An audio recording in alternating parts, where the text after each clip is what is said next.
سلامتی ہے ان آنکھوں پہ جو ہدایت پہ نظریں جمائے بیٹھی ہیں، سلامتی ہے ان کانوں پہ جو ذکر خیر کے منتظر رہتے ہیں، سلامتی ہے ان قدموں پہ جو ہدایت کی راہ پہ گامزن ہیں۔ السلام علیکم ورحمۃ اللہ وبرکاتہ۔ آپ دیکھ رہے ہیں الف لام میم کا اسپیشل ایڈیشن سمندر میں اور کشتی میں، اور پھر ان فضاؤں میں کیا حقانیت ہے، کیا رحمانیت ہے، اور پھر کیسے انسان اس کو شیطانیت کے لیے بھی استعمال کر سکتا ہے۔ اس اسپیشل ایڈیشن میں آپ کی ملاقات کروائیں گے خاص طور سے ہمارے لیے رہنمائی کرنے والے اور خصوصی وقت دینے والے معروف اور مختلف ٹی وی چینلز پہ الف لام میم کی بیشتر نشست میں آپ نے ان کو دیکھا ہے، مفتی فضل زبان صاحب کو السلام علیکم ورحمۃ اللہ۔ وعلیکم السلام ورحمۃ اللہ وبرکاتہ۔ آج ہم آپ کو پانی میں لے آئے اور آج بہت کچھ سیکھنا چاہتے ہیں، کیونکہ پانی کے معاملے میں بہت کچھ ہے جو تشویش اور سوال کے اوپر مبنی ہے انشاءاللہ۔ جی، عجائبات الہیہ کو اور مناظر خداوندی کو انشاءاللہ دیکھ کر قرآن اور حدیث کی بات کریں گے انشاءاللہ۔ آج کے ہمارے دوسرے مہمان ہمیشہ کچھ سوالات جو دل میں رہ جاتے ہیں وہ ان سے پوچھ کے تسلی اور اطمینان ہو جاتا ہے، اور خاص طور سے پانی کی مخلوق کے بارے میں، یہاں کے کاروبار کے بارے میں اور سفر کے انداز کے بارے میں پوچھنا چاہیں گے مولانا جواد حسین آبدی صاحب سے۔ السلام علیکم ورحمۃ اللہ۔ وعلیکم السلام ورحمۃ اللہ۔ سب سے پہلا سوال میرا یہی ہوگا مفتی فضل زبان صاحب کہ پانی کو اتنی فوقیت کیوں حاصل ہے؟ اللہ تعالیٰ کہتا ہے کہ اس کا عرش بھی پانی کے اوپر ہے، اور پھر سب سے پہلے پانی سے اس نے زندگی بخشی، اور دنیا میں کہا جاتا ہے کہ 70% پانی ہی ہے، تو اس کی وجہ کیا ہے؟ نحمدہ و نصلی علی رسولہ الکریم۔ بنیادی بات یہ ہے کہ قرآن کریم کی ایک آیت ہے سورۃ النحل میں، اللہ فرماتے ہیں کہ اس نے تمہارے لیے سمندر کو مسخر کیا، سبحان اللہ۔ تمہارے تابع کیا، لِتَأْكُلُوا مِنْهُ لَحْمًا طَرِيًّا وَتَسْتَخْرِجُوا مِنْهُ حِلْيَةً تَلْبَسُونَهَا وَتَرَى الْفُلْكَ فِيهِ مَوَاخِرَ۔ فرمایا اس نے سمندر کو تمہارے لیے مسخر کیا تاکہ تم اس سے تازہ مچھلیاں کھاؤ۔ قرآن کریم میں اور احادیث نبویہ میں تازہ گوشت مچھلی کے گوشت کو قرار دیا گیا، اور جنتی کو جو پہلی خوراک دی جائے گی وہ بھی مچھلی کی دی جائے گی۔ اور تم اس سمندر سے موتی اور سیپ اور ہیرے اور جواہرات یہ چیزیں چنو گے، اور تم دیکھو گے پہاڑ نما بڑے بڑے جہازوں کو، بڑے بڑے بحری جہازوں کو، سمندری جہازوں کو، کشتیوں کو، آبدوزوں کو، بوٹ کو، یہ سب اللہ کی قدرت کا کرشمہ ہے۔ انسان کو یہ صلاحیت اللہ نے دی، اور فرمایا کہ جیسے 70% یا بالفاظ دیگر 3/4 حصہ وہ پانی کا ہے، اور اس میں استعمال کے قابل جو پانی ہے وہ بھی محض 3 یا 4% ہے، باقی جو ہے وہ خشکی کا حصہ بہت کم ہے۔ تو ہم اس پانی کے اوپر رہ رہے ہیں۔ پانی کے اوپر اللہ نے جب زمین کو بچھایا تو زمین ایک سالڈ تھی اور پانی لیکوڈ تھا، زمین میں وائبریشن تھی۔ پرفیکٹ بیلنسنگ کے لیے اللہ نے پہاڑوں کو بطور کیل اور میخ کے گاڑا، والجبال اوتادا وجعلنا فی الارض رواسy ان تمید بهم وجعلنا فیہا فجاجا سبلا لعلہم یہتدون۔ اسی سمندر میں کشتیاں چلتی ہیں، ہوائیں چلتی ہیں، طوفانوں کے رخ کو اللہ موڑتے ہیں، اور اس سے لوگوں کا ذریعہ آمدن اور کاروبار اور معاش اور معیشت بھی منحصر ہے۔ تو ہم ان نعمتوں کو دیکھ کر آخرت کی طرف متوجہ ہو، اللہ کی قدرت اور اللہ کا جو مکمل ایک نظام ہے اور سرویلنس کا ایک نظام ہے وہ ہماری نظروں میں گھوم جائے۔ ماشاءاللہ، بڑی کفالت اور بڑی کمال اور بڑا میں کہوں گا کہ خدا کا منظر ہے اس کے اندر۔ دوسرا سوال جو میں پوچھنا چاہتا ہوں خاص طور سے مولانا جواد حسین آبدی صاحب آپ سے، حضور اکرم صلی اللہ علیہ وآلہ وسلم، اہل بیت اطہار خاص طور سے، کیا کبھی سمندر کا سفر ایسا ہم نے سنا پڑا ہے کہ آپ نے سمندر کا سفر کیا، اور اگر کیا ہے تو پھر کس انداز سے کیا ہے؟ اعوذ باللہ السمیع العلیم من الشیطان اللعین الرجیم وبہ نستعین وہو خیر الناصر ومعین، اما بعد، بسم اللہ الرحمن الرحیم۔ انا فی خلق السماوات والارض واختلاف اللیل والنہار لآیات لأولی الالباب، صدق اللہ العلی العظیم۔ اس وقت ہم پروردگار کے خلقت کے اس شاہکار میں موجود ہیں کہ جس سمندر اور پانی کہا جاتا ہے، اور یہ ٹھاٹے مارتا سمندر اور یہ بہتا ہوا بحر بے کرام اس بات کی طرف اشارہ کر رہا ہے کہ اس دنیا کا پیدا کرنے والا کوئی ہے، اس پانی کا پیدا کرنے والا کوئی ہے۔ یہ سمندر کی خاموش لہریں چیخ چیخ کے بتا رہی ہیں کہ بغیر ذات واجب الوجود کے نہ یہ دنیا خلقت میں آ سکتی، نہ یہ پانی خلقت میں آیا ہے۔ اسی لیے قرآن مجید میں اللہ نے باقاعدہ طور پر ارشاد فرمایا کہ بے شک زمین اور آسمان کے بننے میں اور دن اور رات کے آنے جانے میں عقل والوں کے لیے نشانیاں نشانیاں ہیں. ہیں. تو یہ سمندر کی موجیں یقیناً اشارہ کر رہی ہیں کہ ہم اس ذات واجب، اس ذات پروردگار کی طرف متوجہ ہوں کہ جو ہم سب کا اور اس کائنات کا پیدا کرنے والا ہے. آپ نے خاص طور پر جیسے سمندری سفر کے حوالے سے پوچھا کہ رسول اللہ یا اہل بیت علیہ السلام میں سے تو خاص کوئی ایسا واقعہ ذہن میں تو نہیں آتا، لیکن چونکہ جیسے جیسے صحابہ کرام کا زمانہ آگے بڑھتا رہا اور سمندری حدود میں پھر جب اسلام کا پرچم داخل ہوا تو یقیناً سمندری سفر کا ایک تعلق اسلامی تاریخ سے یقیناً رہا ہے. اور اس کے لیے مستقل احکام اور مستقل دعائیں ہیں، جیسے کہ ابھی سفر شروع ہونے سے پہلے مفتی صاحب نے ہم سب کو دعا کی تلاوت کرائی. تو میں یہ سمجھتا ہوں کہ اسلام ایک ایسا مکمل نظام ہے، خشکی پر ہوں یا تری پر ہوں ہر چیز کا نظام ہے.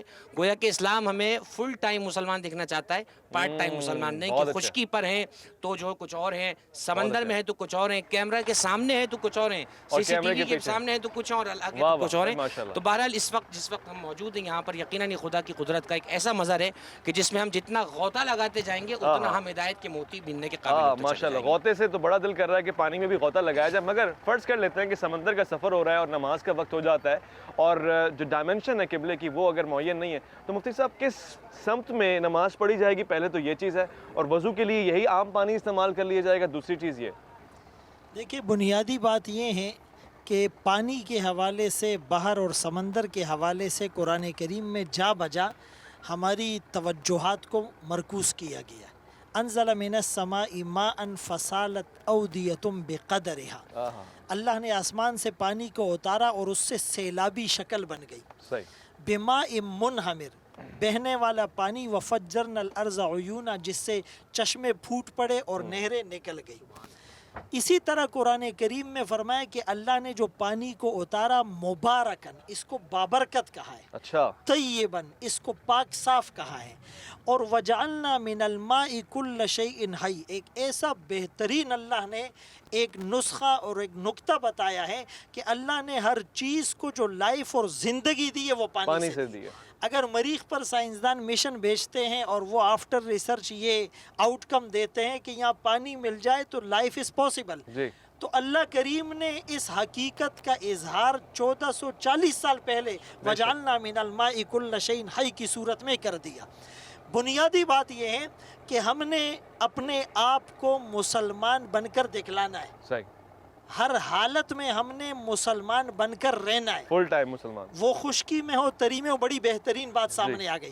اب سمندر میں ہے، سفر میں ہے، نماز کا وقت آ گیا، ہم نے نماز بھی پڑھنی ہے. مفسرین نے بلکہ اس کے ساتھ فقہا نے لکھا ہے کہ اگر کشتی میں کھڑے ہو کر نماز پڑھنا ممکن ہے تو کھڑے ہو کر پڑھی جائے گی. اچھا جی.